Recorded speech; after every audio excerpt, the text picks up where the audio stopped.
ከኢየሩሳሌም እስከ እስክንድሪያ ድረስ የክርስቶስን ቃል በየግዛቱ የሰበከ በመከራ ውስጥ የጸና በስደት የተሰቃየ ነገር ግን ያልተናወጠ እርሱ ከ12ቱ ሐዋርያት መካከል አንዱ አልነበረም። ነገር ግን ወንጌሉ በታሪክ ውስጥ ዛሬም ድረስ በእኛ ትውልድ ውስጥ የሕይወት መርህ የሆነ ወንጌሉ በቀለም ብቻ ሳይሆን ከሰማይ በመጣ እሳትም ጭምር የጻፈ የበረሃው አንበሳና የእምነት ድምፅ የሆነው የቅዱስ ማርቆስን ታሪክ እናቀርባለን። እስከ ቪዲዮ መጨረሻ ድረስ አብራችሁን ቆዩ።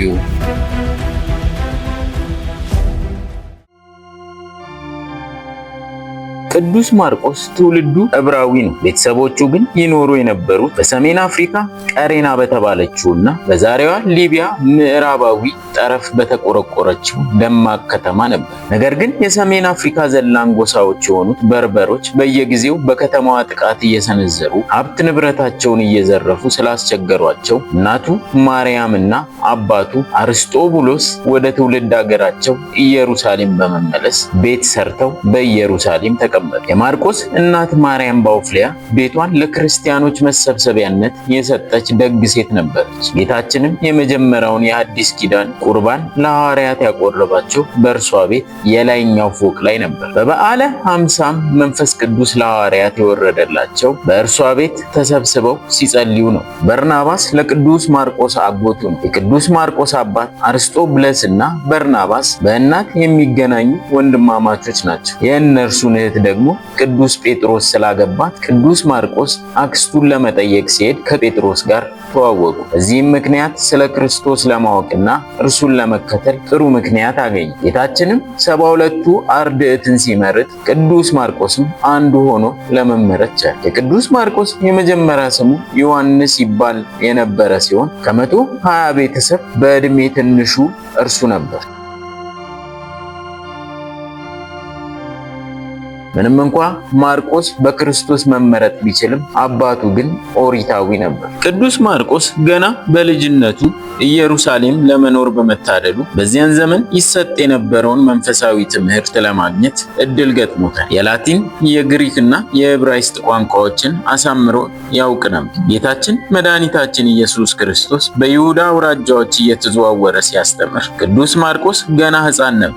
በምሴተ ሐሙስ ለሐዋርያት ወደ ከተማ ሂዱ፣ በማድጋ ውሃ የተሸከመ ሰው ታገኛላችሁ፣ ተከተሉትም በማለት ፋሲካን ሊያዘጋጁለት የመረጠውን ቤት እንዲያሳያቸው የጠቆማቸው ወጣት ቅዱስ ማርቆስ መሆኑን የቤተ ክርስቲያን ሊቃውንት ይመሰክራሉ። ጌታችን መድኃኒታችን ኢየሱስ ክርስቶስ ወደ ቀራንዮ በሚጓዝበት ዕለትም ቅዱስ ማርቆስ እርቃኑን በነጠላው ሸፍኖ ይከተለው ነበር። ነገር ግን አይሁድ ሊይዙት ባሰቡ ጊዜ ጨርቁን ጥሎ ራቁቱን ሸሽቷል። ይህም በዚያ ጊዜ ገና ልጅ እንደነበር ያመለክታል። ከዕለታት በአንድ ቀን ከኢየሩሳሌም ተነስቶ ከአባቱ ጋር ቅዱስ ማርቆስ ወደ ዮርዳኖስ ወንዝ ሲወርዱ ወንድ አንበሳና ሴት አንበሳ በአንድነት ሆነው ተነሱባቸውና ወደ እነርሱ መጡ። አባቱ አንበሶቹን ባየ ጊዜ እጅግ ፈራና ተንቀጠቀጠ። ልጄ ሆይ እኔ ሽማግሌ ስለሆንኩ ሸሽቼ ለማምለጥ አልችልም። የእግዚአብሔር ፍቃዱ ከሆነ እኔን ይብሉኝ። አንተ ግን ገና ጎልማሳ ስለሆንክ ሸሽተህ ለማምለጥ ስላለህና ራስህን አድን አለው። ቅዱስ ማርቆስም ከአባቱ አፍ ይህን በሰማ ጊዜ አባቴ ሆይ በስሙ ያመንኩት ጌታችን ኢየሱስ ክርስቶስ ያድነናልና አይዞ አትፍራ አለው። አንበሶቹም እያገሱና እያጉረመረሙ ወደ እነሱ በቀረቡ ጊዜ ቅዱስ ማርቆስ በታላቅ ቃል እየጮኸ የሕያው እግዚአብሔር ልጅ ኢየሱስ ክርስቶስ ሰንጥቆ ይግደላችሁ፣ ልጆቻችሁ ይሙቱ ብሎ ረገማቸው። ያን ጊዜ ሁለቱም አንበሶች እየተሰነጠቁ ሞቱ። ግልገሎቹም የሚመግባቸው አጥተው እየሞቱ ተገኙ። በዚህም ምክንያት አንበሳው ማርቆስ ወይም ማርቆስ ዘአንበሳ እንደተባለ የቤተ ክርስቲያን ሊቃውንት ይገልጻሉ።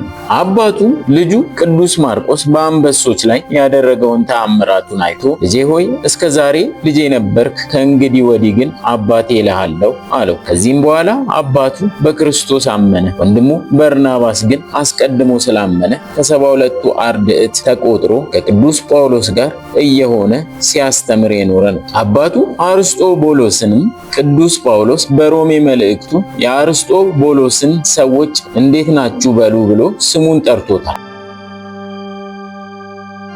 ጌታችን ለቅዱሳን ሐዋርያት ሂዱና አሕዛብን ሁሉ በአብ በወልድ በመንፈስ ቅዱስ ስም እያጠመቃችኋቸው ያዘዝኋችሁንም ሁሉ እንዲጠብቁ እያስተማራችኋቸው ደቀ መዛሙርት አድርጓቸው በማለት አዘዛቸው። ቅዱሳን ሐዋርያት ዓለምን ዙረው እንዲያስተምሩ ባዘዛቸው መሰረትም ለማስተማር ሲሄዱ ቅዱስ ማርቆስ መጀመሪያ ከቅዱስ ጳውሎስ ጋር ከዚያም ከቅዱስ ጴጥሮስ ጋር አብሮ ተጉዟል። ከእነርሱም የማስተማር ልምድን ወስዷል። በመጀመሪያ ግን አጎቱ በርናባስ ወንጌልን ለመስበክ ከጳውሎስ ጋር ሲሄድ ይዞት ሄደ። በእነርሱም ላይ የሚደርስባቸውን መከራ አይቶ ልጅ ነበርና በጵንፍልያ ከተማ ሳሉ ትቷቸው ወደ እናቱ ቤት ወደ ኢየሩሳሌም ተመለሰ። ጳውሎስና በርናባስም ከብዙ የአገልግሎት ዘመን በኋላ በተመለሱ ጊዜ የክብር ባለቤት የሆነ ጌታችን ኢየሱስ ክርስቶስን ወደ ማመን አሕዛብ እንደተመለሱ እግዚአብሔርም በእጆቻቸው ላይ ድንቅ ተአምራትን እንዳደረገ ተናገሩ። ይህ ብላቴና ቅዱስ ማርቆስም ከእነርሱ በመለየቱ አዘነና በጣም ተጸጸተ።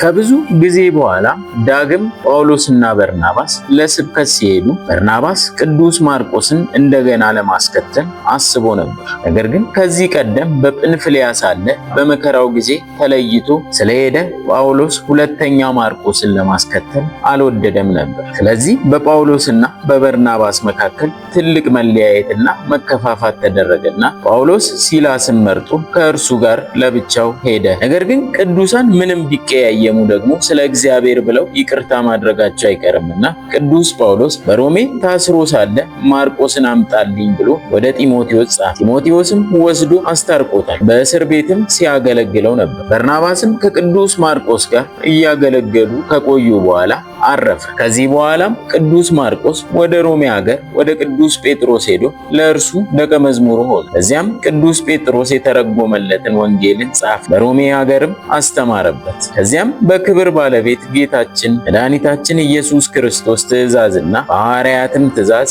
ወደ እስክንድርያ ሀገር ሄደ።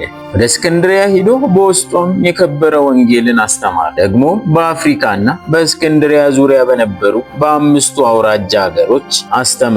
ቅዱስ ማርቆስ ወደ እስክንድርያ ከተማ በገባ ጊዜ ይገለገልበት የነበረው ጫማው ተቆረጠ። በዚያን ወቅት የእስክንድርያ ከተማ ነዋሪዎች የጣዖት አምላኪዎች ነበሩ። ቅዱስ ማርቆስ ከጌታ ዕርገት በኋላ ወደ ግብጽ ከመድረሱ በፊት በተወለደበት ሊቢያ የመጀመሪያውን ቤተክርስቲያን መስርቷል። በዚያም በከተማው መግቢያ ጫማ ሰፊ ነበር።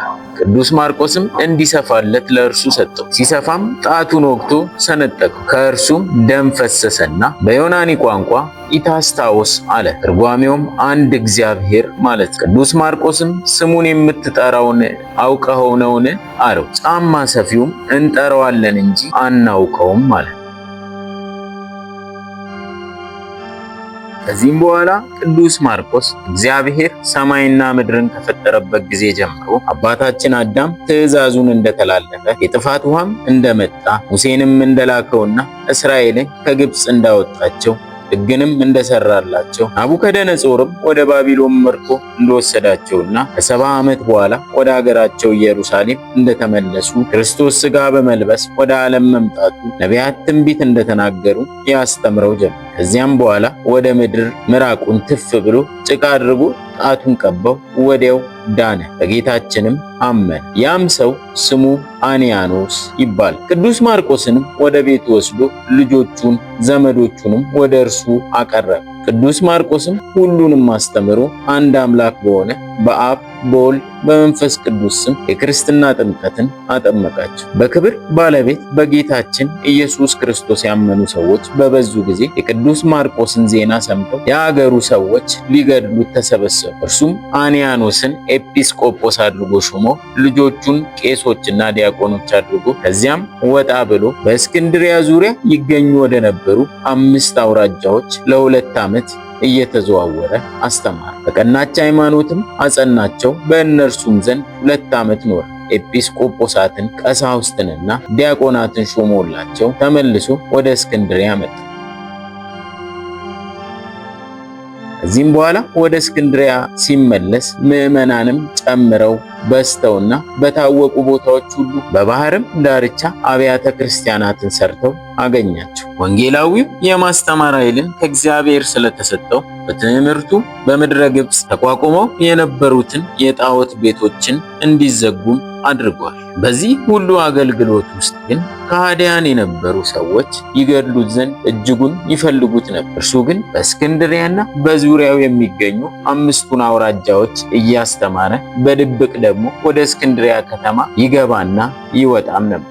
በአንዲት ዓመትም ከነዚህ አውራጃዎች ተመልሶ ሚያዝያ 17 ቀን የመድኃኒታችን የኢየሱስ ክርስቶስን የትንሣኤ በዓልን ለማክበር ወደ ቤተ ክርስቲያን ገባ። ሕዝቡም ሁሉ በዙሪያው ነበሩ። እነዚህ ከሃዲያንም ወደ ቤተ ክርስቲያን እንደገባ አውቀው ደፍረው ወደ ቤተ ክርስቲያን ገብተው ያዙትና አሰሩ። በአንገቱም ውስጥ ገመዶችን አድርገው በከተማው አደባባዮች ሁሉ ጎተቱት። ድምፃቸውንም ከፍ አድርገው ገና እንደ ፍየል ሙክት እንጎትተዋለን እያሉ ይጮህም ነበር። በሀገሪቱ አደባባይ በከተማውም ዙሪያ ሲጎትቱት ዋሉ። ሌሊትም በሆነ ጊዜ የክብር ባለቤት ጌታችን መድኃኒታችን ኢየሱስ ክርስቶስ ከሐዋርያት ጋር በነበረበት አርአያ ሆኖ ተገለጠለትና ሰላምታ ሰጥቶ አጽናናው፣ ቃል ኪዳንንም ሰጠ። እነሆ አንተ ከወንድሞች ሐዋርያት ጋር ተካክለሃል አለው። እርሱም በልቦናው ፈጽሞ ደስ አለ። በማግስቱ ገመዶችን በአንገቱ አድርገው በከተማው ሁሉ ጎተቱት። በቀኑም መጨረሻ አመሻሽ ላይ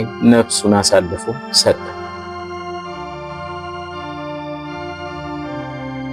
ይሄ ሁሉ ነገር አድርገው ያልረኩት ከሃዲዎች ታላቅ እሳትን አነደዱ። አንድደውም የቅዱስ ማርቆስን ሥጋ ወደ እሳቱ ጨመሩት። በክብር ባለቤት ጌታችን ፈቃድም ንውጽ ውስታ ሆነ። ከባድ መብረቅና ነጎድጓድም ተፈጠረ። በመጨረሻም ፀሐይ ጨለመች። ይሄ ሁሉ ሲሆን ያዩት ከሃዲዎችም የሆነውን ነገር አይተው ፈሩና ሸሹ።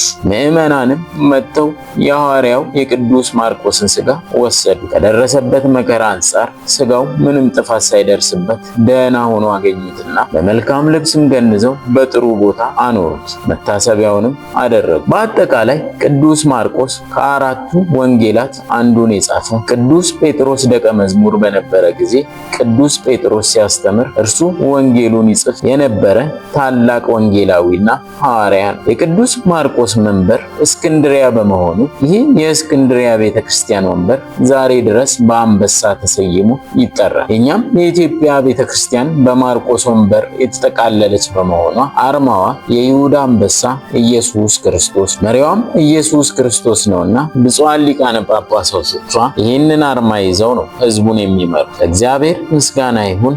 እኛንም በቅዱስ ማርቆስ ጸሎት ይማረን። በረከቱ ከእኛ ጋር ለዘላለም ትኑር አሜን።